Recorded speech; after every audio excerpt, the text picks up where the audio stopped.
A Werewolf Shifter Romance, written by Amelia Hart. Chapter 1. Silver Chains. The hammer struck hot iron with a rhythm Freya Whitfield knew by heart. Sparks scattered across the darkened forge, brief stars that died against stone walls. The scent of burning coal mixed with her own sweat, creating a familiar perfume that clung to her skin and hair. 24 years of existence, and this forge was the only place she truly felt at peace. Outside, the autumn wind howled through Ironbrook's narrow streets. The sun had set hours ago, but Freya remained at her work. Better here than the cold room Alpha Osric provided at the edge of pack territory. Better the company of fire and metal than the pitying stares of wolves who saw her as broken. She plunged the horseshoe into water. Steam hissed, angry and violent. "Still here, Omega?" The blacksmith's apprentice, a human boy named Thomas, poked his head through the doorway. His expression held no malice, only curiosity.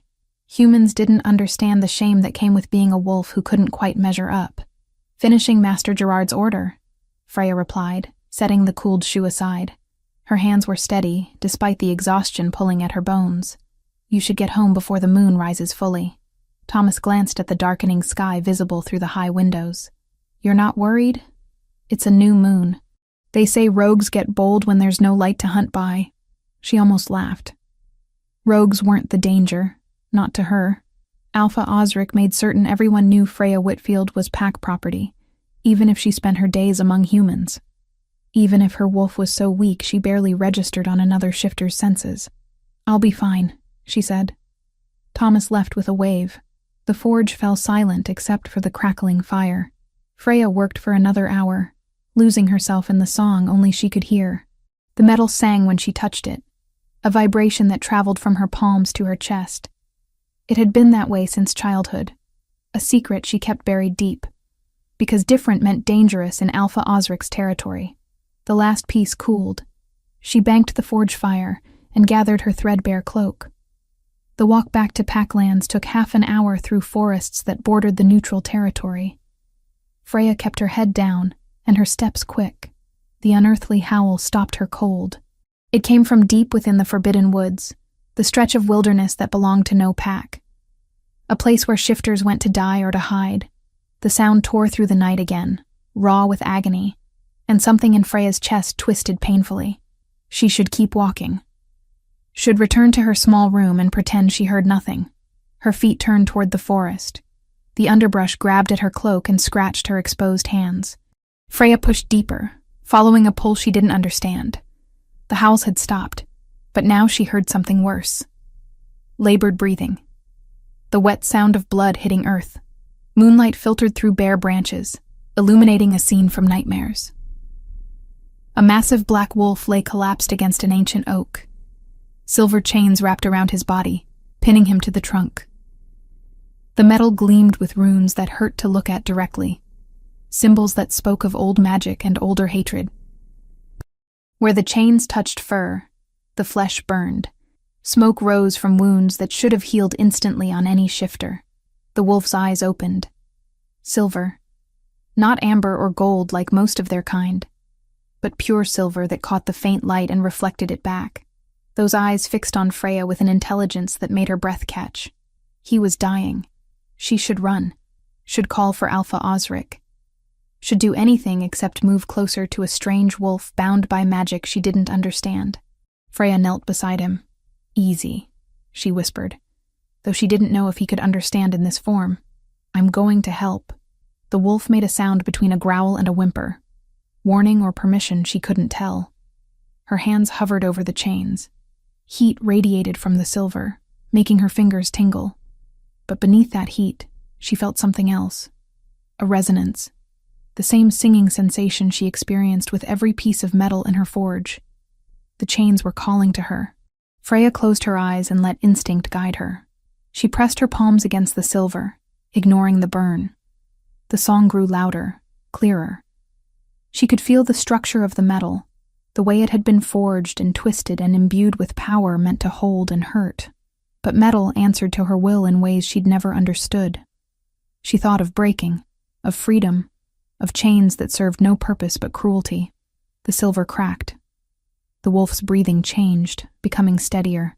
Encouraged, Freya focused harder. The singing in her mind became almost deafening, a chorus demanding release. She gave it everything she had. The chains shattered. The wolf collapsed forward. Freya caught him instinctively, her arms wrapping around the massive, furred body. He was heavy, impossibly so, but she refused to let him fall. Then the shift began. Bones cracked and reformed. Fur receded into skin. The weight in her arms changed, becoming less animal and more man. Freya's eyes widened as the transformation completed. He was beautiful in a harsh, dangerous way. Dark hair fell across a face of sharp angles and harder edges. Even unconscious and wounded, he radiated power. Scars marked his chest, 3 parallel lines that spoke of old battles. His body was all muscle and raw strength, and he was completely naked. Heat flooded Freya's face. She started to pull away, but his hand shot out, catching her wrist. Those silver eyes opened again, now set in a human face that stole whatever breath she had left. The world tilted. Something slammed into her chest, foreign and overwhelming. It felt like lightning and inevitability, like coming home to a place she'd never been. The man's eyes widened, telling her he felt it too. Mate bond. The thought came unbidden. Impossible. Freya had never felt even a whisper of bond with anyone in her pack. Had convinced herself she was too weak, too broken to ever experience what other shifters described. But this was unmistakable. This was everything the stories promised, and more. Who? His voice was rough, damaged by whatever torture the silver had inflicted. Who are you? Freya, she managed. Freya Whitfield. He opened his mouth to respond, but the sound of running feet cut him off. Voices shouted in the distance, growing closer. The man's expression shifted from dazed to alert in a heartbeat. Ironwood guards, he growled, trying to push himself up. His body betrayed him, too weakened by silver poisoning. You need to run. Not without you. I'm not one of your pack. They'll kill you for helping me. Freya looked at this stranger, who somehow felt less strange than anyone she'd ever known. The mate bond pulsed between them, undeniable. Then we both run. She helped him stand, taking most of his considerable weight. He was easily a head taller than her, broad-shouldered and powerfully built even in his weakened state. Freya's wolf, usually so quiet she forgot it existed, suddenly surged forward with protective instinct. There's a cave, she said. Not far. Can you make it? The voices grew louder. Torchlight flickered through the trees. I can make it, he said. They stumbled into the darkness together. Behind them, angry shouts filled the night. But Freya knew these woods better than any Ironwood guard. She'd spent years walking them, seeking solitude away from pack judgment. The cave appeared between 2 massive boulders, its entrance barely wide enough for them to squeeze through. Inside, the space opened into a natural chamber. Freya had discovered it years ago, even stashed supplies here. Blankets, dried food, a flint for fire. She settled the man against the back wall and quickly struck a small fire. Light revealed the full extent of his injuries. Burns covered his torso and arms where the silver had touched. Some looked days old. How long were you chained there? She asked, reaching for the herbs she kept in a small pouch. 2 days. Maybe 3. He watched her with those unsettling silver eyes. You shouldn't have freed me. You were dying. I still might. Freya crushed nightshade and comfrey between her palms, creating a paste. Not if I can help it. She applied the mixture to his wounds, trying to ignore how her hands trembled at the contact. The mate bond sang with every touch, urging her closer. This was madness. She didn't even know his name. Aldwyn, he said, as if reading her thoughts. Aldwyn Frostborn. The name struck her. Frostborn. The ruling family of the Northern Territories. Which meant this man was not just any shifter. He was the Alpha King. He looked older than her by some years, seasoned in battle, weathered by burdens she had never carried. Late 20s, maybe 30. A gulf of time that should have made them strangers, yet the bond between them made such differences feel irrelevant. Chapter 2. Truths in Darkness. 3 days had passed since Freya dragged an Alpha King into her secret cave. 3 days of watching silver poisoning slowly leave his system, while she tried not to think about the mate bond humming between them. Aldwin Frostborn was a difficult patient. "You need to rest," Freya said for the 100th time, pushing him back down when he tried to stand. Again, "The silver is still in your blood. You'll collapse if you keep pushing yourself." His silver eyes flashed with frustration. Even weakened, he radiated authority that made her wolf want to bare its throat in submission. But Freya had spent 24 years learning to ignore instincts that told her she was less than others. "My kingdom is in the hands of a traitor," Aldwin growled. "Resting isn't an option. Dying isn't either." She crushed more herbs between her palms, the familiar motion calming her nerves. "Tell me what happened. How did you end up in those chains?" He was quiet for so long she thought he wouldn't answer. Then he sighed, the sound heavy with old betrayal. "Corwin Nightshade. My beta. I trusted him with my life." Aldwin's jaw clenched. He arranged a meeting with the Ironwood Pack to discuss border disputes. Said it would be just the two of us and their alpha. A show of good faith. But it was a trap. The Ironwood wolves were there, but so were a dozen others. They came at me from all sides. His hand moved to the scars on his chest. The 3 parallel lines Freya had noticed before. I fought. Killed half of them. But then Corwin struck from behind. Silver blade coated in wolfsbane. Freya's hands stilled. "Your own beta tried to kill you. He did kill me. Or thought he had." Aldwin's voice turned cold. "I heard him laughing as they wrapped those chains around me. Heard him tell the Ironwood Alpha that I'd be dead by morning, and he'd return to claim the throne as rightful heir. But you're not of his bloodline." "No, but his mate is." The words were bitter. "Seraphina. My first mate. The woman I was bound to for political alliance when I was barely 20. The confession hit Freya harder than it should. She'd known about political matings, of course. It was how powerful packs maintained their territories. But hearing Aldwin speak of another woman he'd been bound to made the mate bond in her chest ache. "She betrayed you," Freya said quietly. "She never wanted me. Made that clear from the start."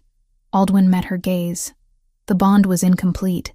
"We went through the ceremony, the marking, but without true consent, without real connection, it meant nothing. When Corwin offered her genuine partnership, she chose him." Freya applied the herbal paste to the worst of his burns. Her fingers brushed his skin, and the bond flared bright and insistent, so different from what he described with Seraphina. This wasn't political. This wasn't forced. This was fate recognizing its match. "The chains," she said, needing to focus on something other than how right his skin felt under her hands. "They weren't ordinary silver. No, they were forged by someone with rare talent. Old magic woven into the metal itself." His eyes studied her face. "The same talent you used to break them." Freya pulled back. "I don't have any talent. I'm just an Omega who works in a forge. You're a songsmith." The word hung between them. Freya had never heard it before, but something in her soul recognized it. Like coming home to a place she'd never been. "That's not possible," she whispered. "Songsmiths are extinct. Everyone knows the stories. They were hunted down centuries ago because they could forge weapons that killed alphas permanently. No healing, no second chances. Just death." Not everyone was caught. Aldwin sat up slowly, ignoring her protests. Some went into hiding, bred with regular shifters, diluted their bloodlines until the ability became dormant. Waiting. For what? For someone strong enough to awaken it again. His hand caught hers, thumb tracing the calluses from years of forge work. "You shattered chains designed to hold an Alpha King, Freya. Chains forged by a songsmith that Corwin paid a fortune to hire. Do you understand what that means?"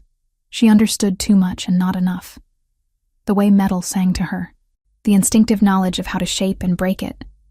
The secret she'd kept her entire life because being different meant being dangerous.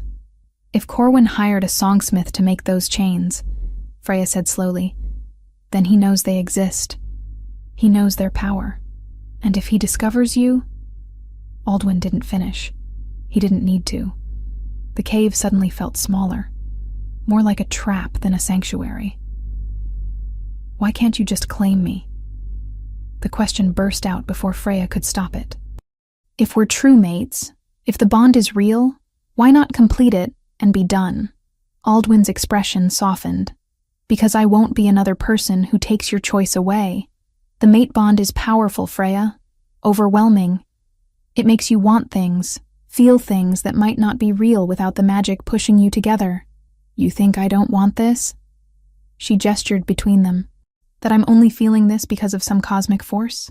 I think you're 24 years old, living in a pack that treats you as worthless, and suddenly an alpha king appears claiming you're his destined mate. That's a lot of pressure, a lot of expectation. He released her hand. I want you to choose me because you want to, not because fate demands it. The vulnerability in his voice cracked something in Freya's carefully constructed walls. Here was a man who could command armies, who ruled territories, offering her the one thing no one ever had: choice. I've never felt the mate bond before, she admitted. Everyone in my pack kept telling me I was broken, too weak, not enough wolf to recognize my destined mate even if I found them. She looked at their hands, his so much larger than hers. I started to believe them, started to think maybe I was meant to be alone. You're not alone anymore. The words were simple but felt like a vow.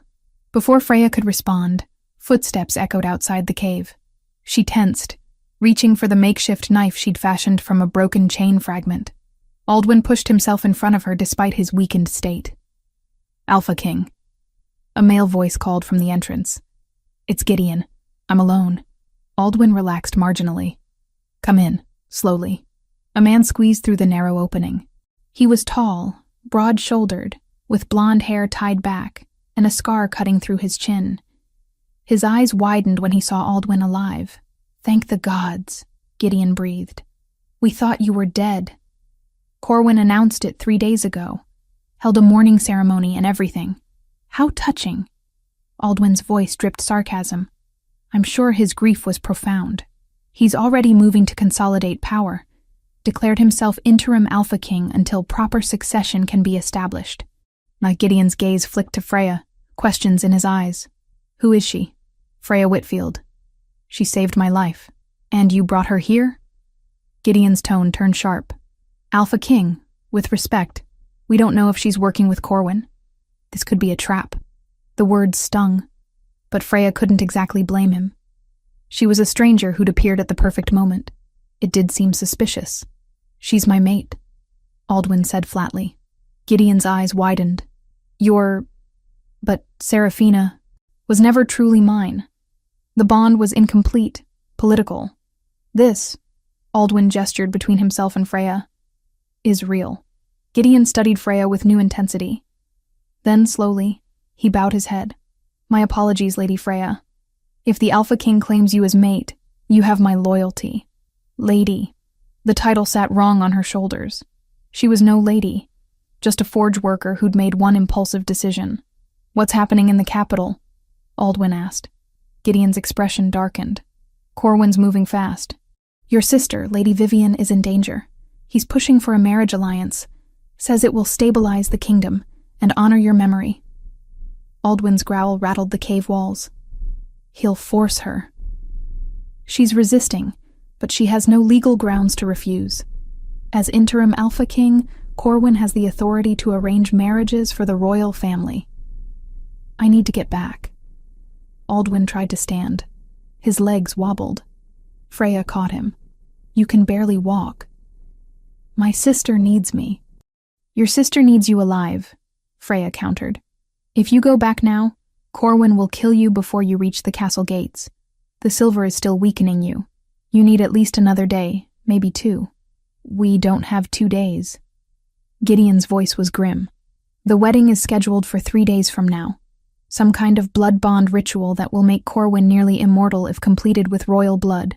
Silence fell heavy in the cave. Freya's mind raced through possibilities, discarding them as quickly as they formed. Then an idea crystallized. I can help, she said quietly. Both men looked at her. I have a workshop. Hidden in the forest. I can forge weapons. Special ones. She met Aldwin's knowing gaze. The kind that might give you an advantage against a traitor who thinks he's already won. Chapter 3. Forged in Fire. Freya's workshop was nothing like the forge in Ironbrook. This was her sanctuary, built piece by piece over years of stolen moments, hidden deep in a grove where 3 ancient oaks grew together, their branches forming a natural roof. She'd fashioned walls from river stones and mortar. The chimney was disguised to look like a dead tree trunk from a distance.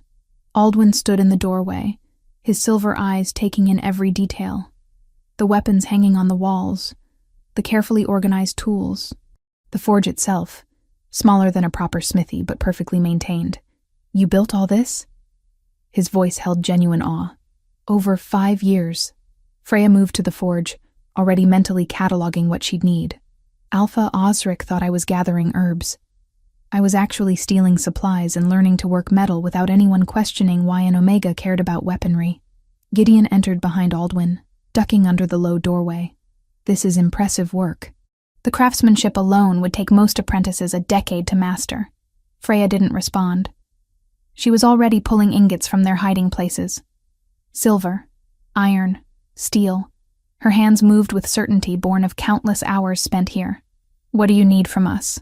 Aldwin asked. "Time, silence, and stay out of my way." She started building the fire. "I work better alone." But Aldwin didn't leave. He settled onto a wooden bench against the wall, watching her with those intense eyes that made her skin prickle with awareness. The mate bond hummed between them, stronger now than even hours ago. Freya tried to ignore it, tried to focus on the work. The fire roared to life. She selected the first piece of silver, examining it for impurities. This batch was good, pure. It would sing properly. She thrust the metal into the flames. "Tell me about songsmiths," Aldwin said quietly. "What you know. What you've felt." Freya kept her attention on the heating silver. "I don't know anything. Just that metal talks to me. Always has. When I touch it, I can feel its structure, its weaknesses, where it wants to break and where it wants to hold strong. That's more than most smiths ever achieve. It's also why I hide." She pulled the glowing silver from the fire and positioned it on the anvil. "Being different gets you killed in packs. Or used. I saw what happened to wolves with rare abilities. They became weapons for ambitious alphas." The hammer fell. Once. Twice. 3 times. The ringing filled the workshop. "Is that why you never told anyone?" Aldwin's voice cut through the metallic song. "Fear of being used? Fear of being like my mother." The words came out before Freya could stop them. She paused, hammer raised. "She died when I was 9. Alpha Osric said it was an accident. A fall. But I remember the smell of fear in our home the days before. Remember her burning papers. Hiding things. What kind of things? I don't know. I was too young." Freya returned the silver to the flames. "But after she died, Osric moved us to the edge of Packlands. Kept me away from other wolves. Told everyone I was weak. Defective. That my wolf would never fully manifest. He was protecting you." The words made her laugh bitterly. "Protecting me? He made my life miserable. Because if anyone suspected what you really were, they'd have come for you." Aldwin stood, moving closer to the forge. The firelight played across his features, making his scars stand out stark against his skin. Songsmiths were hunted, Freya. Systematically exterminated because their weapons could kill alphas permanently. No healing. No resurrection. Just death. Why? She pulled the silver out again, began shaping it with practiced strikes. Why would that be worth genocide? Because power corrupts. And alphas with absolute power become tyrants. His hand touched her shoulder, gentle despite the strength she knew he possessed. Songsmiths were the only check on that corruption, the only thing that made alphas fear consequences. The hammer slipped. Freya caught it before it fell, but her hands trembled. So they killed them all. Not all. Some hid, bred with regular shifters. Your mother was probably one of the last full-blooded songsmiths. Aldwin's fingers traced down her arm.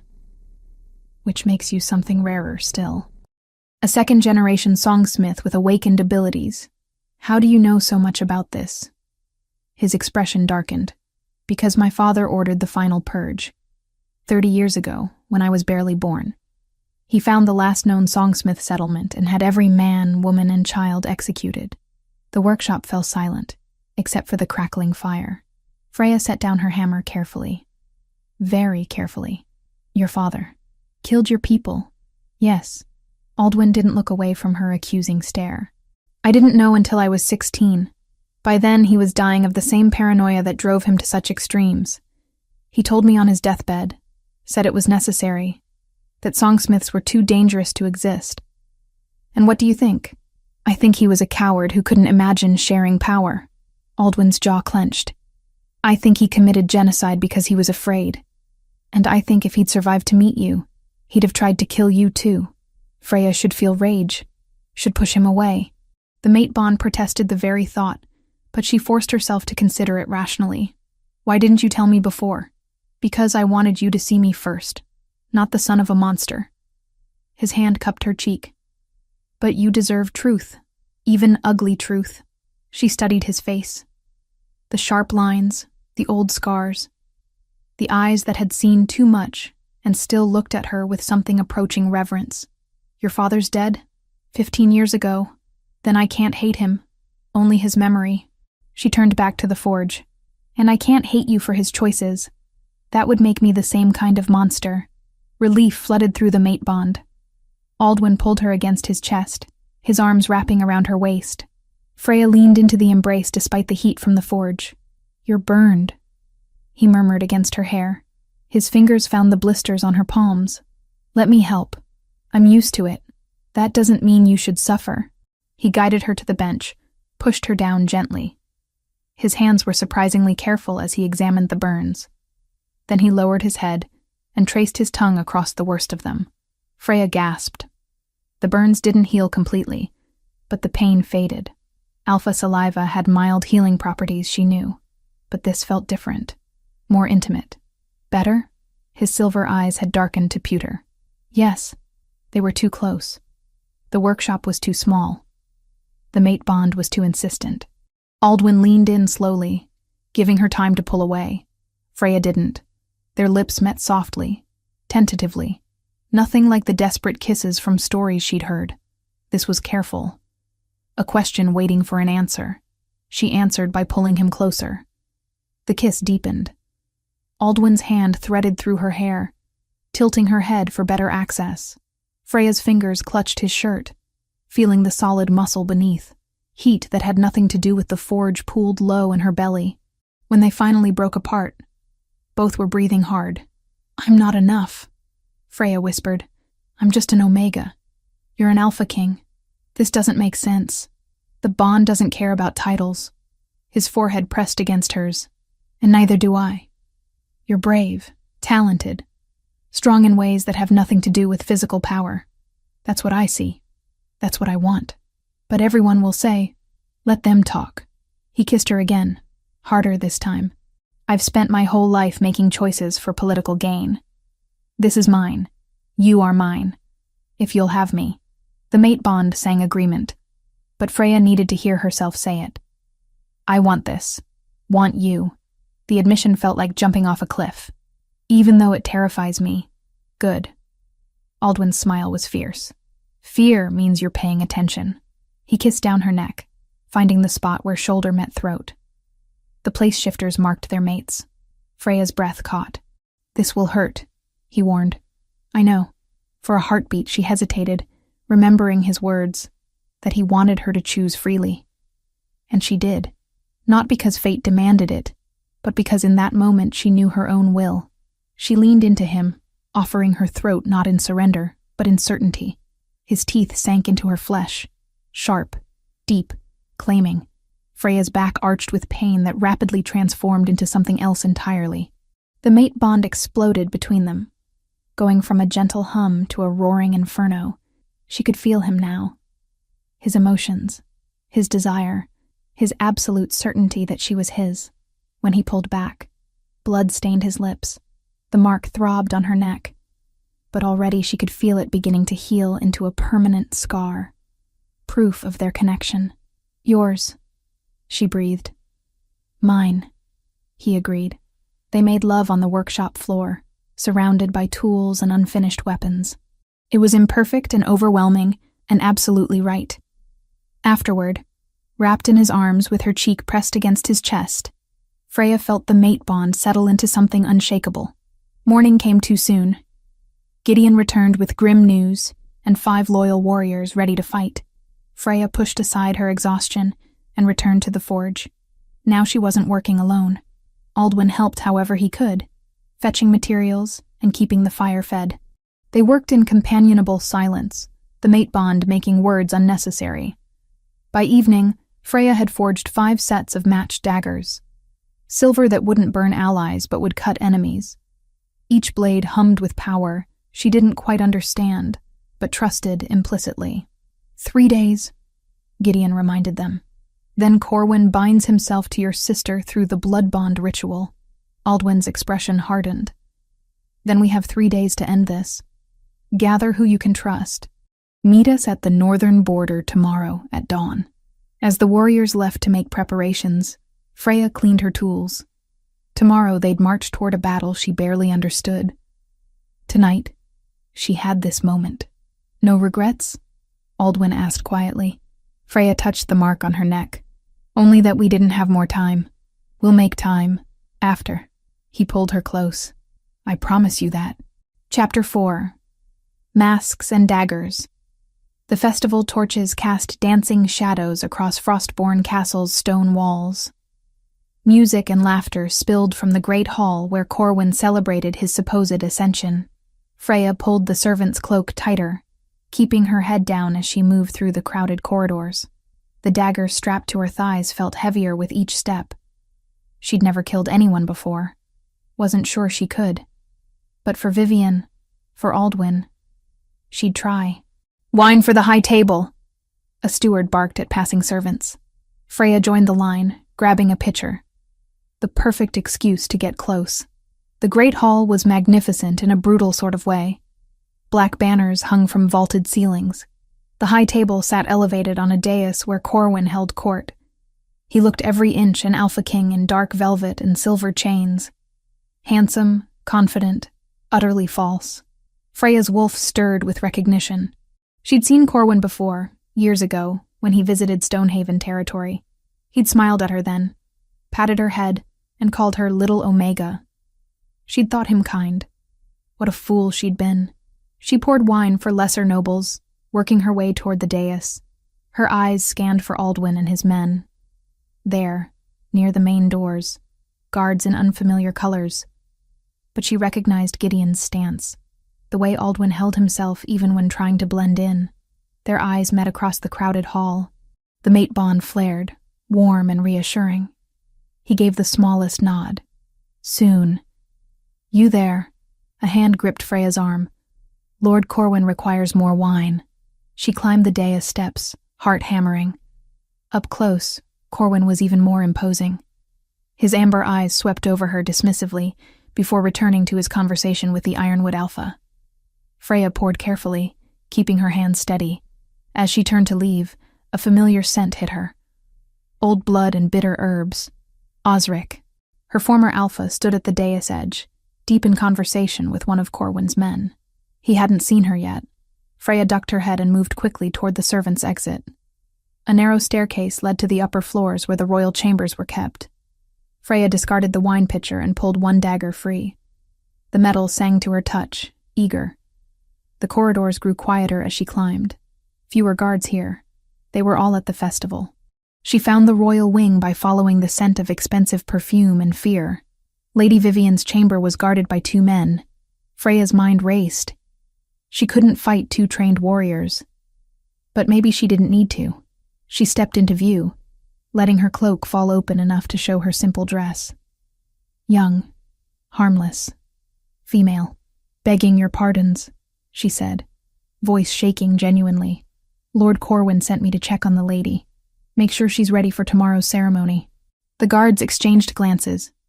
We weren't told about any servant. He just decided. Said she might need a woman's company tonight. Freya clutched her hands together. Please, I don't want to go back and tell him I failed. Fear of disappointing their new Alpha King worked better than any weapon. They let her pass. The chamber was luxurious, silk hangings, a massive bed, and in the center a woman with short black hair and silver eyes sat in a chair, wrists bound with silver chains. Lady Vivian looked up as Freya entered. Her nostrils flared, catching scent. Recognition dawned immediately. "You smell like my brother," Vivian said quietly. "Like Aldwin." Freya closed the door and moved quickly to examine the chains. "He's alive. He's here. We're getting you out. How did you—" Vivian's eyes widened as she took in the mate mark on Freya's neck. "You're his mate. His true mate. We don't have time for explanations." Freya's hands hovered over the silver chains. They were similar to the ones that had bound Aldwin, but simpler. Newer. "This blood bond ritual tomorrow. Tell me about it. It requires blood from a royal line given voluntarily. If Corwin binds himself to me through the ritual, he'll become nearly immortal, unkillable by conventional means." Vivian leaned closer. "He's been trying to convince me it's for the good of the kingdom, that Aldwin would have wanted me to accept. Do you believe him? I think my brother would rather see me dead than bound to a traitor." Vivian's voice hardened. "Can you break these chains?" Freya focused on the silver, feeling its structure. These were cruder than the ones that had held Aldwin. No ancient magic woven through, just simple restraints. She thought of freedom, of breaking. The chains cracked. "How did you—" Vivian started. The door burst open. Osric filled the doorway, his face contorted with recognition and rage. "You!" he snarled. "I knew I smelled something familiar. Freya Whitfield. What are you doing here?" Freya pushed Vivian behind her, dagger raised. "Leaving, with the lady." "You're not going anywhere." Osric's eyes fell on the broken chains, and something like fear flashed across his face. "You awakened it. Your mother's curse. It's not a curse. It killed her. It'll kill you too." He took a step forward. "I tried to protect you, girl. Kept you hidden. Kept you weak. All so they wouldn't find you and do to you what they did to her. Liar." But doubt crept in. "You made my life miserable. I made you invisible. There's a difference." Osric's hand moved to his sword. "But now you've revealed yourself. Helped the Alpha King. They'll hunt you down like they hunted all the others. Then I'll fight." She threw the dagger. Her first throw. Inexperienced. It should have gone wide. Instead, the blade adjusted mid-flight, responding to her will. It buried itself in Osric's shoulder. He roared, stumbling back. Osric staggered, blood soaking his side, but sheer stubborn will kept him moving. He had survived too many battles, endured too many scars, to fall quickly now. Rage alone seemed to hold him upright as he fought his way through the corridors. Freya felt the metal singing in her mind. She could control it, direct it. The dagger ripped free of Osric's flesh and flew back to her hand. "What are you?" Osric gasped. "Something you should have feared more than your Alpha King." She threw again. This time Osric was ready. He dodged, crashing through the door into the corridor. His shout echoed through the castle. "Traitors in the royal wing! The Alpha King lives!" Vivian grabbed Freya's arm. "We need to run!" They fled down the corridor as guards thundered up the stairs. Freya's second dagger found her hand. She sent both blades spinning ahead, not to kill, but to disarm. Metal clashed against metal as swords fell from surprised grips. They burst into the great hall, just as chaos erupted below. Aldwin had revealed himself, his silver eyes blazing with alpha command. Half the guards immediately dropped to their knees. The others drew weapons. "Vivian!" Aldwin's roar shook the rafters, but Corwin was faster. He'd already moved, wrapping an arm around another woman's waist. Seraphina. She was beautiful in a cold, calculated way. Her smile was all triumph as she pressed a dagger to her own throat. "One step closer, and your precious mate dies," Corwin called. Then his eyes found Freya on the upper gallery. "Or should I say, one of your mates dies. How interesting, brother. You've collected another." Aldwin's face went carefully blank. "Let my sister go, Corwin." "I don't think so. In fact, I think Lady Vivian and I will be leaving, along with our dear Seraphina." Corwin's smile was poisonous. "Unless you'd like to watch me kill her." Osric limped into the hall, blood staining his shirt. He pointed directly at Freya. "The Omega. She's a songsmith. I saw her control meddle with her mind. Every eye turned to Freya. She felt the weight of their stares, disbelief, fear, hunger. Corwin's expression transformed from confident to calculating. A songsmith. Now that changes things. Tell me, little Omega. Did you forge the weapons your precious Alpha King carries? Freya said nothing. I'll take that as a yes. Corwin's grip on Seraphina shifted. New terms, Aldwin. You give me the songsmith, and I'll let both your sister and former mate live. Refuse, and I kill them both right now. Don't! Vivian called from beside Freya. He's lying. He'll kill us regardless. Probably, Corwin agreed cheerfully. But at least this way you have a chance. Tick-tock, Alpha King. What's it worth to you? A kingdom? Your sister? Or one little Omega who can forge pretty weapons? The mate bond screamed at Freya. Aldwin's emotions crashed through her.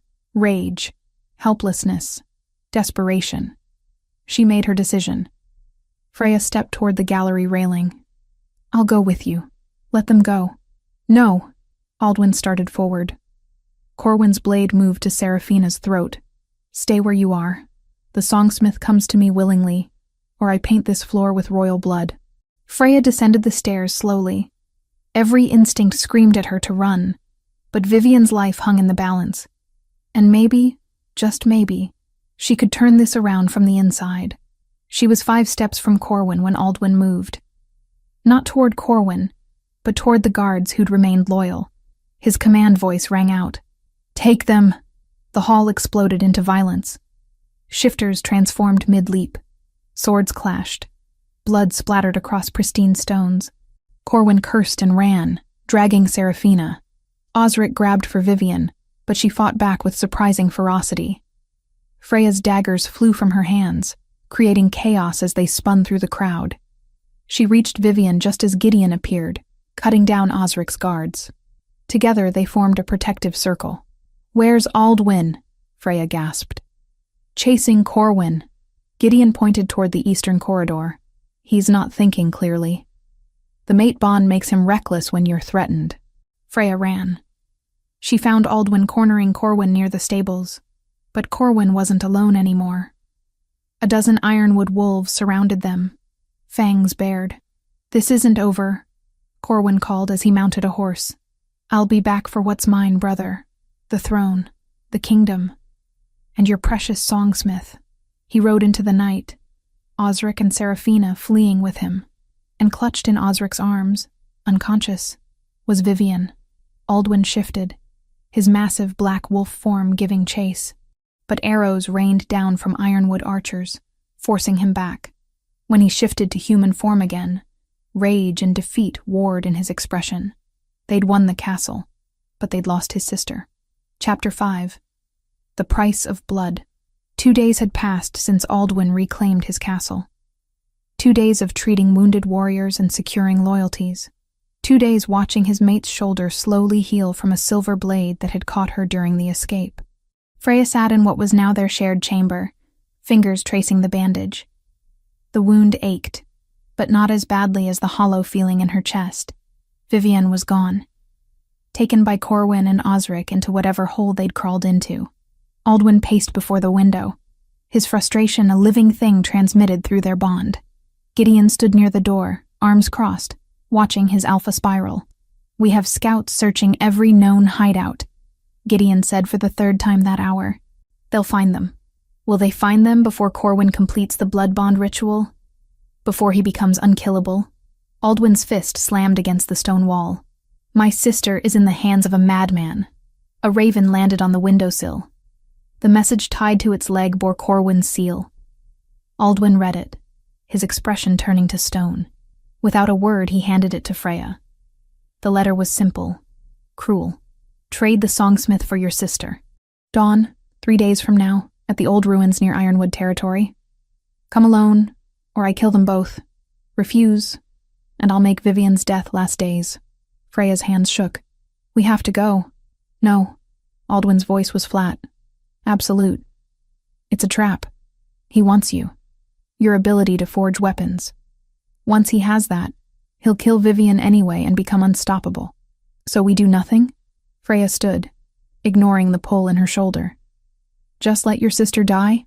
We find another way. There is no other way. Her voice rose. You heard what Osric said. Corwin hired a songsmith to make those chains that held you.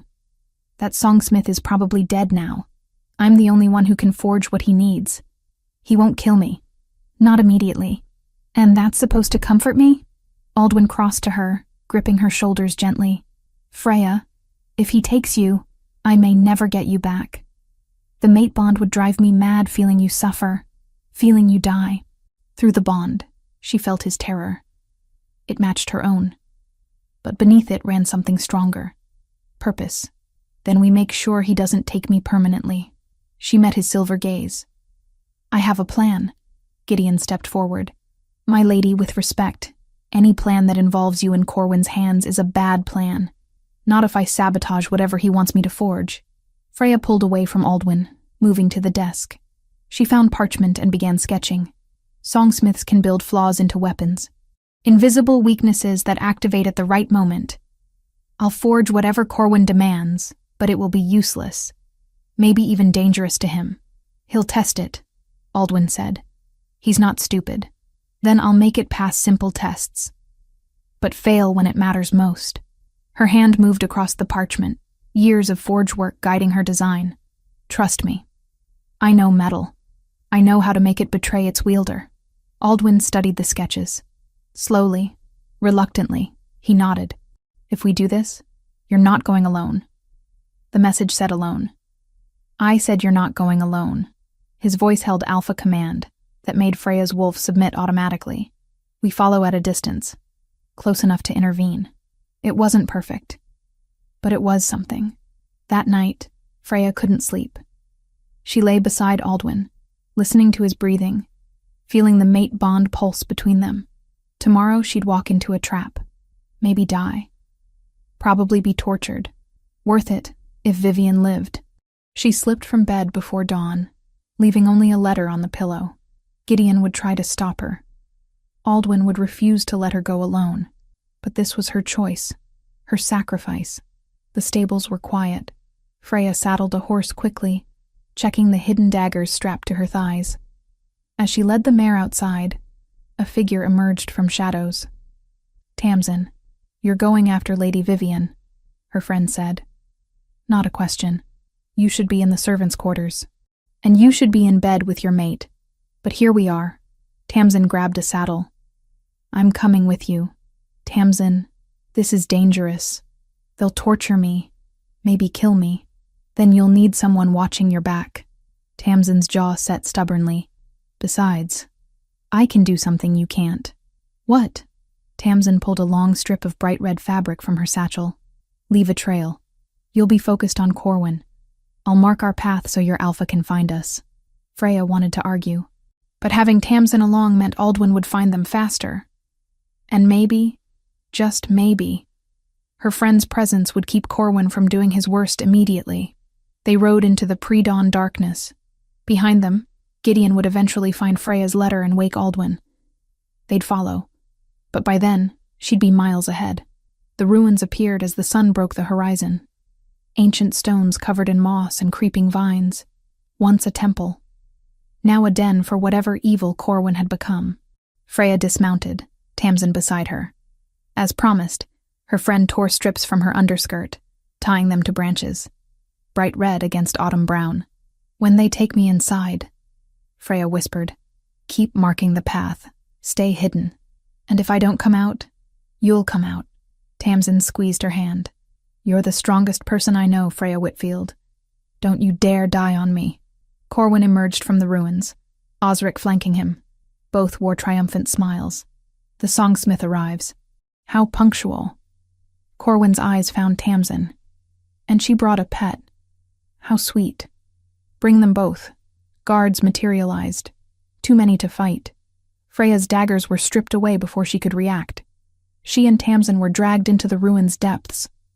The interior was worse than expected. Cages lined one wall. In the largest, Vivian sat chained.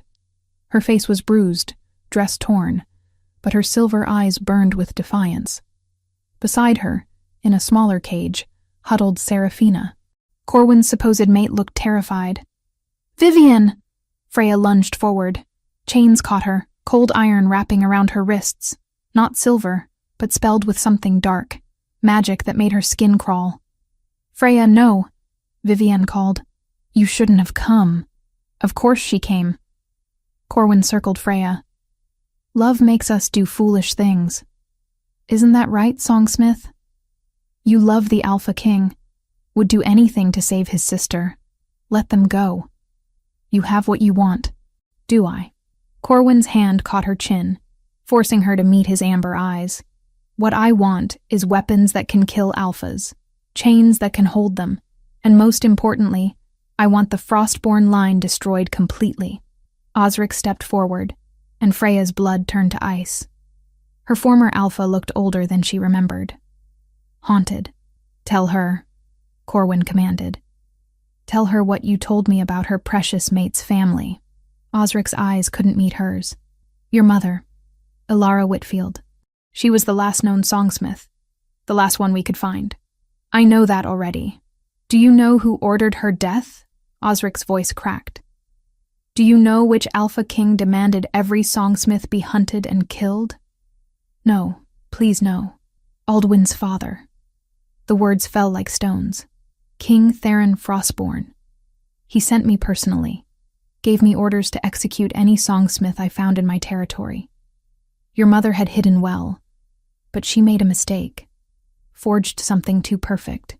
I recognized the work. Freya's legs gave out. Only the chains held her upright. You killed my mother. On his father's orders. Orders Aldwyn didn't know about." Osric's hands clenched. "I tried to protect you after. Kept you hidden. Kept you weak so no one would suspect. But now you've awakened your abilities and everyone knows. Through the mate bond, Freya felt Aldwyn. He was coming. Racing toward them with Gideon and whatever forces they'd gathered.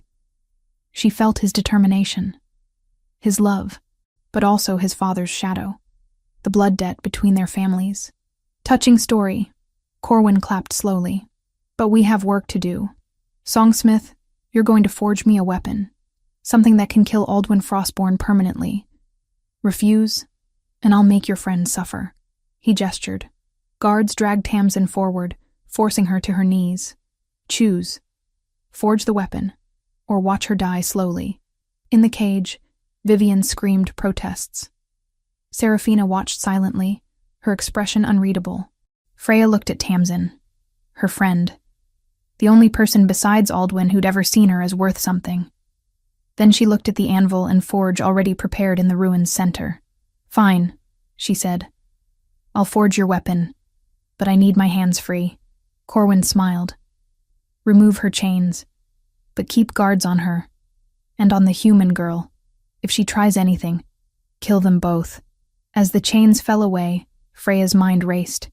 She'd forge Corwin's weapon, make it perfect, beautiful, deadly, and absolutely, completely sabotaged. Chapter 6. Silver Awakening. The weapon took 4 hours to forge. Freya worked slowly, meticulously, while Corwin watched from across the ruins. Every strike of the hammer sent sparks flying. Every fold of the metal was calculated. Beautiful. Perfect. Deadly. And completely, invisibly flawed. She'd woven structural weaknesses into the blade's very core. Places where the metal would shear under pressure. Points where it would shatter instead of hold. To anyone watching, it was a masterwork.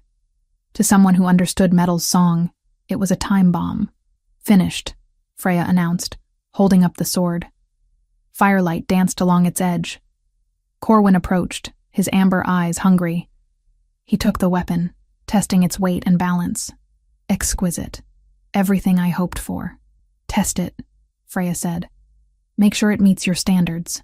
He swung it experimentally. The blade hummed through air. Corwin smiled and drove it into a wooden beam. Clean cut. Perfect penetration. He pulled it free without resistance. "And you're certain this can kill an Alpha King?" The blade is forged with silver alloy, enchanted to prevent regeneration. All true. What she didn't mention was that it would only hold for 3 strikes maximum before the flaws activated. One clean thrust through the heart, and even Aldwyn Frostborn won't rise again. Corwin's smile widened. Good. Very good. He gestured to his guards. Put the songsmith in a cage. And her friend. I want them alive for now. They may prove useful. As guards dragged Freya toward an empty cage, she felt it. The mate bond suddenly flared with alarm. Aldwyn was close. Very close. The ruin's entrance exploded inward. Aldwyn burst through in full wolf form, massive and black as midnight. His silver eyes found Freya immediately. Behind him came Gideon and 20 loyal warriors. Attack! Corwin roared. Chaos erupted. Shifters transformed mid-leap. Weapons clashed. Blood splattered ancient stones. Freya's cage had simple iron bars. She focused on the lock, feeling its structure. The metal sang to her touch. With a thought, the mechanism released. She pushed the door open and ran for Vivian's cage. Stay back, Vivian warned as Freya approached her silver chains. Trust me. Freya's hands hovered over the silver. It burned, but she pushed past the pain. The chain's song was different from iron. Higher pitched, more resistant, but still metal. Still subject to her will. The silver cracked. Freya pulled Vivian free, then turned to Tamsin's cage. Her friend huddled in the corner, terrified but alive. Get them out! Gideon appeared beside her, sword bloody. I'll cover you. But Freya's attention had caught on the battle's center. Aldwyn in human form now, circling Osric. Both had shifted. Both were armed. The air between them crackled with old hatred. Your father's orders, Osric screamed, loud enough for everyone to hear. I killed her mother on King Theron's direct command. Every songsmith in the Northern Territories, every man, woman, and child who showed the talent. All dead on Frostborn orders. Aldwyn's face went white. What? She had heard these words before, whispered like poison in the shadows of her own doubts. Yet hearing them again, screamed in open battle, struck with the weight of final proof. There was no denying it now, no possibility that Aldwyn's ignorance could soften the truth. You didn't know? Osric laughed bitterly. Of course not. Perfect little prince. While your father systematically committed genocide, you played at being the noble heir. The words hit Aldwyn physically. Freya felt it through the bond. Shock, horror, guilt that threatened to swallow him whole. She started toward him, but Corwin appeared in her path. Touching reunion. He hefted the sword she'd forged. But I have business to conclude. He moved fast. Alpha fast. The blade drove toward Aldwyn's back. Time slowed. Freya screamed a warning. Aldwyn turned, too late. For an instant her gaze flicked between Corwin and Aldwyn, and something inside her broke. She had chosen ambition once. Chosen a man who promised her power, but gave her only chains. Perhaps this was her last chance to choose differently. The sword struck, but not Aldwyn. Seraphina had thrown herself between them, her eyes wide with shock. Corwin, she gasped. I thought. You loved. Love? Corwin yanked the blade free. Seraphina crumpled. You were a means to an end, nothing more. He raised the sword again, aiming for Aldwyn, who'd caught the dying woman. This time there was no one to block the strike. The blade shattered. Corwin stared at the broken weapon in disbelief. Fragments of metal scattered across the stones. No, he breathed. That's impossible. You forged it. You made it perfect. I made it flawed. Freya stepped forward. Every weakness precisely calculated. Did you really think I'd forge the weapon to kill my mate? Rage contorted Corwin's features. He dropped the useless hilt and charged. Not toward Aldwyn, toward Freya. Aldwyn roared and launched himself between them.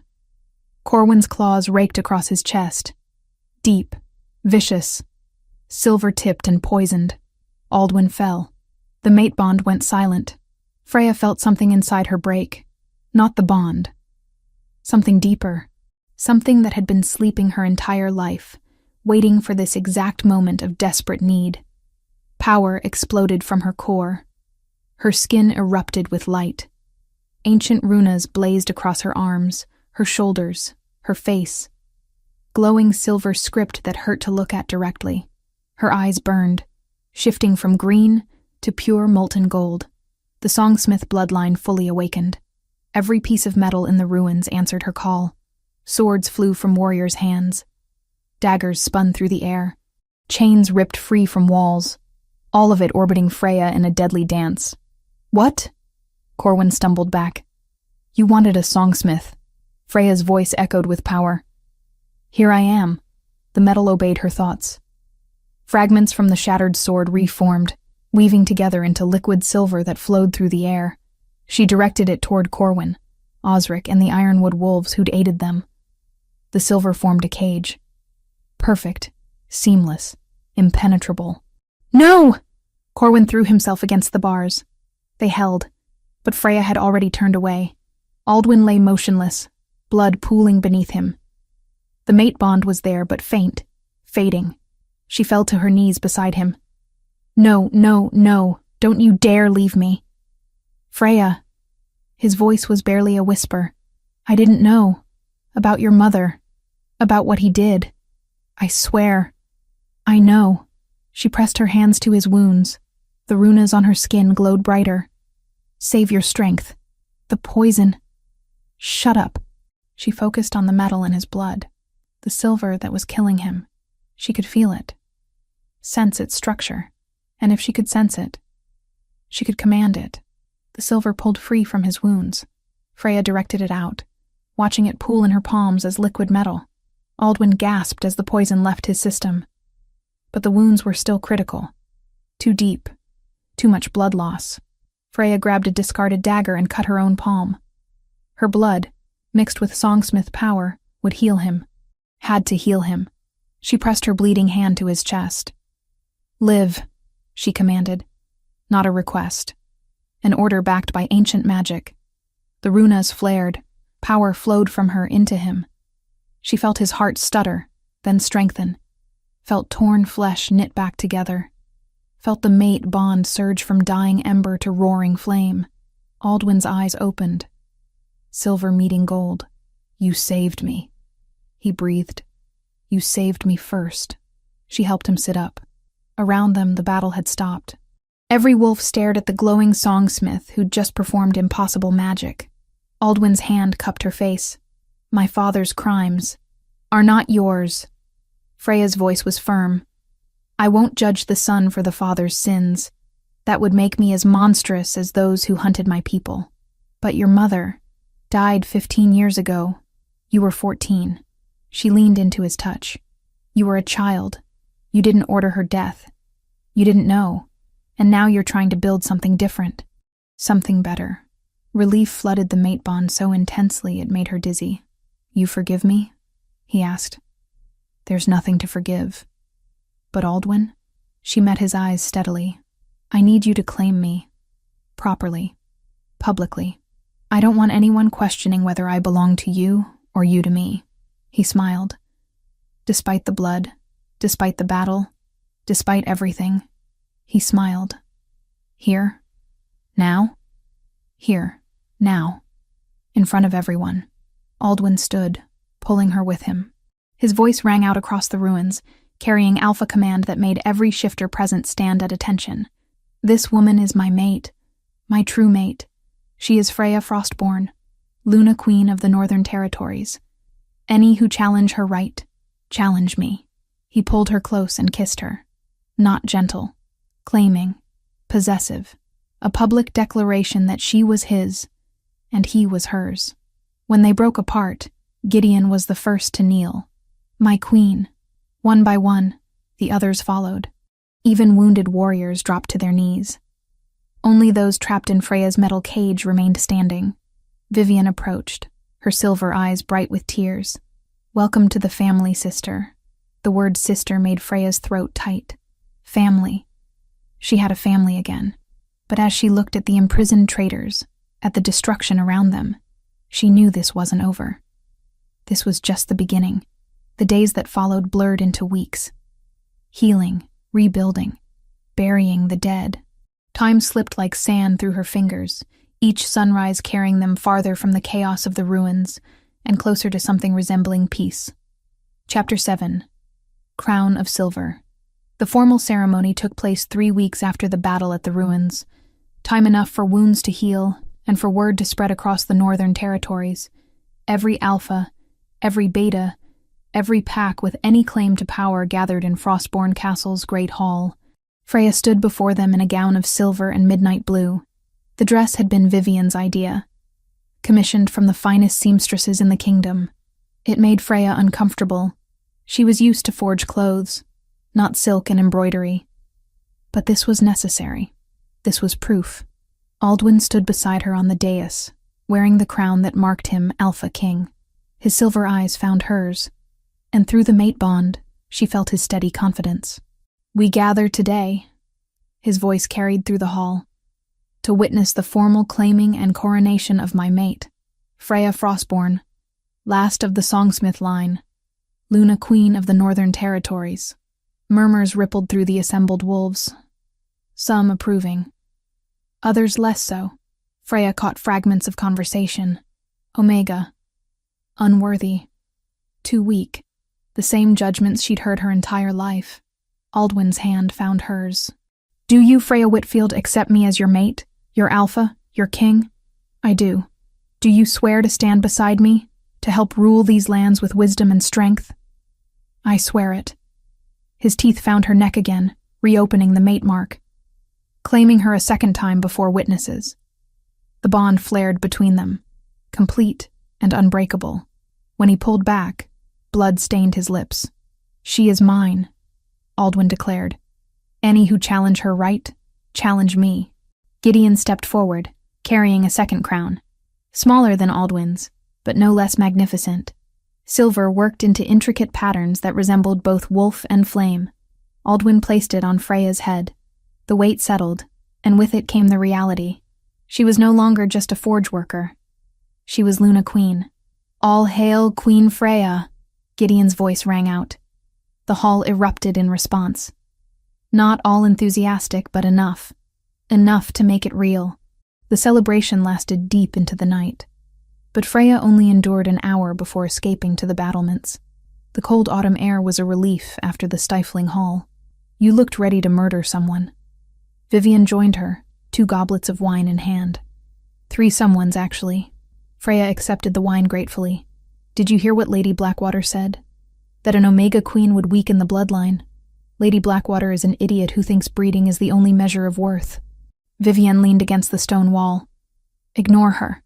Easy for you to say. You're not the one they're all judging." "No, I'm just the one they pity." Vivian's voice went quiet. "Poor Lady Vivian. Nearly forced into a blood bond with a traitor. Nearly used as a sacrifice. Such a victim." Freya studied her sister-in-law. Vivian had been through hell during her captivity. The bruises had faded, but Freya suspected the emotional scars remained fresh. "You're not a victim," Freya said firmly. "You survived. That takes strength, does it?" Vivian's laugh was bitter. "I froze when Corwin came for me. Didn't fight, didn't run, just let him take me. Because you were outnumbered and outmatched. That's not weakness. That's survival instinct." Vivian's eyes glistened with unshed tears. "Seraphina died protecting your mate. Protecting my brother. After everything she did, betraying him, running away with Corwin, she still threw herself between them. That's bravery. What I did was just existing." Freya set down her wine and gripped Vivian's shoulders. "Listen to me. You endured captivity. Refused to give Corwin what he wanted even under threat of death. And when we came for you, you helped us fight our way out. That is bravery. That is strength. Don't let anyone, including yourself, tell you different." Vivian broke then, tears streaming down her face. Freya pulled her close, letting her sister cry against her shoulder. They stood like that for long minutes, 2 women who'd survived monsters holding each other up. When Vivian finally pulled back, her expression was different, determined. "Aldwin wants me to be his chief advisor," she said. "Help reform the kingdom's laws. I told him I wasn't ready." "Are you ready now?" "No, but I will be." Vivian straightened. "And you're going to help me." Over the following weeks, Freya discovered that being Luna Queen meant far more than wearing a crown and looking regal. It meant long days listening to petitions, settling disputes, and navigating political waters she barely understood. But it also meant change. Her first official act was establishing a royal forge, not hidden in the woods, but built into the castle itself, a workshop where she could practice her craft openly. The second act was searching for other songsmiths. They found 5 over the next 2 months, hidden among regular smiths and craftsmen, suppressing their abilities out of fear. Freya offered them protection, training, and legitimacy. The oldest was a man named Bernard, who'd been masquerading as a simple blacksmith for 40 years. The youngest was a girl barely 16, who wept with relief when Freya explained she wasn't cursed. Together they began building something new, a songsmith guild under royal protection. Aldwin supported every decision, every change. He revoked his father's old laws, the ones that had categorized Omegas as lesser, declared that rank came from ability, not designation. Not everyone approved. Several alphas protested. A few even withdrew their loyalty. "Let them go," Aldwin said, when Freya worried about fracturing alliances. "I'd rather have a smaller kingdom built on fairness than a large one built on oppression." Tamsin thrived under the new order. As the first human granted noble title in living memory, she became a symbol of possibility. Her lands weren't vast, but she managed them well, turning a struggling farming village into prosperous territory. "Who knew I'd be good at this?" Tamsin laughed during one of their visits. "Me, a tavern worker, managing estates and taxes." "You were always good at managing things," Freya replied. "Just needed the chance to prove it." 6 months after her coronation, Freya woke feeling strange, nauseous, dizzy. When the castle healer examined her, the woman's smile told Freya everything. "You're with child, Your Majesty." About 2 months along, Freya's hand moved to her stomach instinctively. A child, growing inside her, hers and Aldwin's. She found him in the training yard, sparring with Gideon. The moment their eyes met, he knew. The mate bond carried her joy, her fear, her overwhelming emotion. Aldwin crossed the yard in seconds, pulling her close. "You're certain?" The healer confirmed it. His laugh was pure elation. He spun her around despite her protests, then set her down gently as if she'd become fragile porcelain. "I'm still the same person," Freya said, amused. "Still capable of everything I was yesterday." "I know. But now I get to worry about 2 of you." His hand joined hers on her stomach. "Our child." The pregnancy progressed smoothly despite Freya's insistence on continuing her forge work.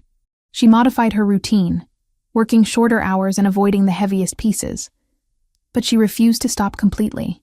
"Women have been having babies while working for centuries," she told Vivienne when her sister-in-law expressed concern. "I'm not going to spend 9 months sitting idle." "Stubborn," Vivienne muttered, but there was fondness in her voice. The castle transformed around them. Where once it had been cold and militaristic, now it held warmth, laughter in the corridors, children playing in the courtyards. The changes were gradual, but unmistakable.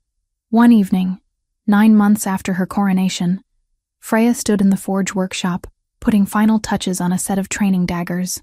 Aldwin watched from the doorway, content to observe her work. "Do you ever regret it?" she asked without looking up. "Choosing me? An Omega with a complicated bloodline and enemies who want her dead? Never." His answer was immediate. "You freed me from silver chains, from a kingdom built on fear, from a life I never wanted." He crossed to her, tilting her chin up. "You are the best choice I ever made." Freya kissed him, deep and thorough. When they broke apart, both were breathless.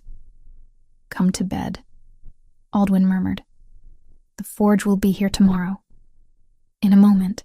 I just need to—" She never finished the sentence. Water gushed down her legs. Aldwin's eyes widened.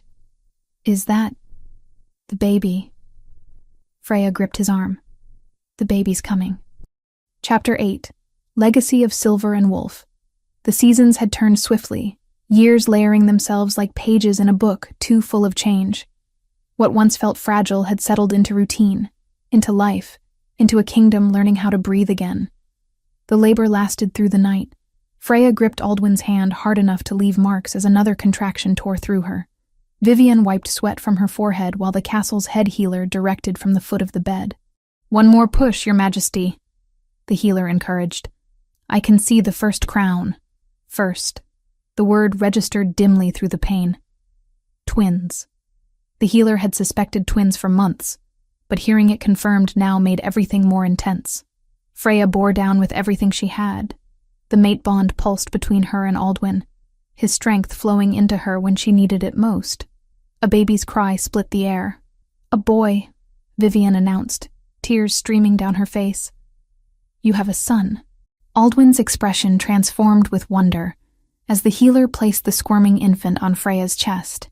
Black hair, tiny but perfect. His eyes opened, revealing green depths that matched his mother's.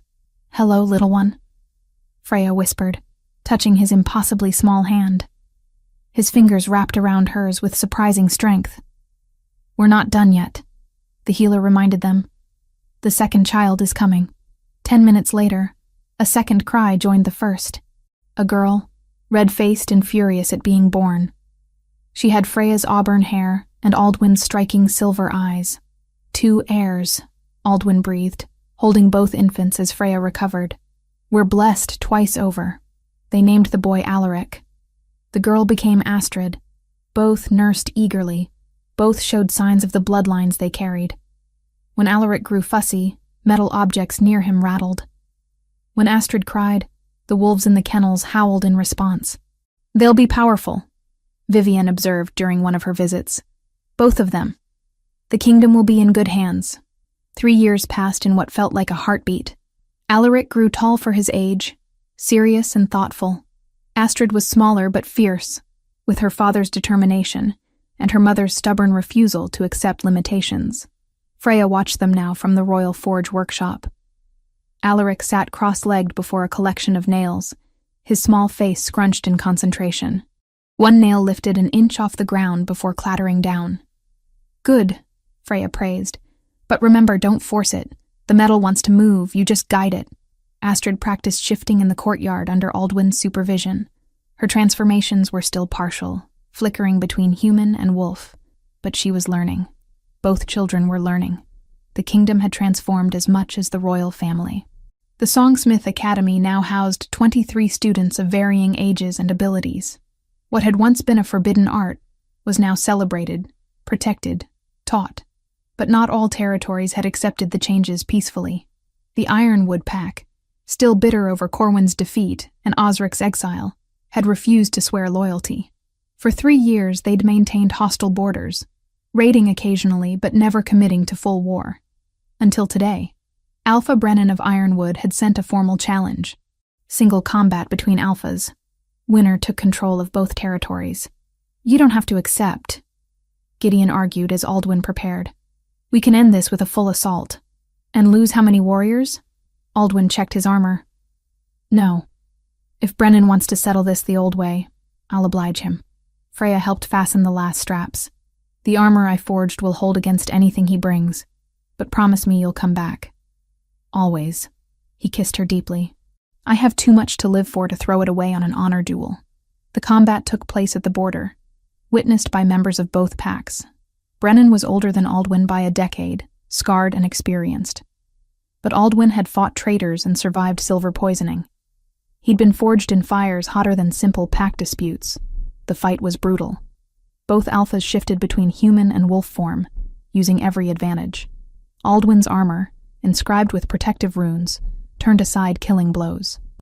Brennan's experience kept him alive longer than most expected. But eventually, Aldwyn had him pinned. One clawed hand at Brennan's throat. "Yield," Aldwyn commanded. Brennan's eyes blazed defiance. Then, slowly, understanding. "You could kill me. You have the right." "I could. But I'm trying to build a kingdom worth inheriting.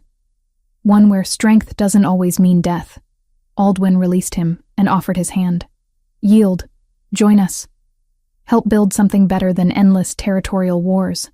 Brennan stared at the offered hand. Then, to everyone's shock, he took it. "I yield. Ironwood Pack swears to Frostborn." The unified kingdom celebrated for 3 days. For the first time in living memory, all the northern territories answered to one alpha king. Peace, hard-won and precious, settled over the land. Vivian found her mate during the celebrations, a visiting alpha from an eastern territory, diplomatic and kind. Freya watched her sister-in-law dance, finally free from the shadows of her captivity. "She's happy," Aldwin observed, joining Freya on the balcony. "She deserves it, after everything Corwin put her through." Below them, the courtyard filled with celebrating wolves. Humans danced alongside shifters. Songsmith apprentices demonstrated their skills to impressed onlookers. The changes they'd fought for had taken root. Alaric and Astrid ran through the crowd, chasing each other in a game only they understood. Small metal wolves that Freya had forged followed Alaric, animated by his developing power. Astrid shifted mid-run, her wolf form still clumsy but growing stronger. "They're so young," Freya said. "Too young to understand what their birth represents. They'll learn." Aldwin pulled her close. "Just as we did. Just as everyone here had to learn that the old ways weren't working." A servant brought them wine. They toasted silently, watching their children play, watching their kingdom thrive. "Do you remember," Freya said quietly, "when you were chained in the forest? When I was just a frightened Omega who didn't know what she was? I remember thinking I was dying. And then you appeared." Aldwin's fingers traced the mate mark on her neck. "You freed more than just a wolf that night, Freya. You freed me from the chains my father's legacy had wrapped around this kingdom, around my soul. You did the same for me, showed me I was worth more than what others believed." She met his silver gaze, taught me that strength comes in many forms. The celebration continued into the night. When Alaric and Astrid finally tired, Aldwin carried them both to bed. Freya followed, tucking blankets around her sleeping children. Will they face the same struggles? She wondered. The same judgments? Probably. Aldwin brushed hair from Astrid's forehead. But they'll have what we didn't. A kingdom that values them for who they are. Parents who understand the weight of being different. And each other. They returned to the balcony one final time. The kingdom spread before them, peaceful under moonlight. In the courtyard below, the new banner flew. A black wolf and silver hammer intertwined. Symbol of everything they'd built together. "No regrets?" Aldwin asked. Freya thought of the forge worker she'd been. Thought of silver chains and desperate choices. Thought of pain and growth, and love found in impossible places. None.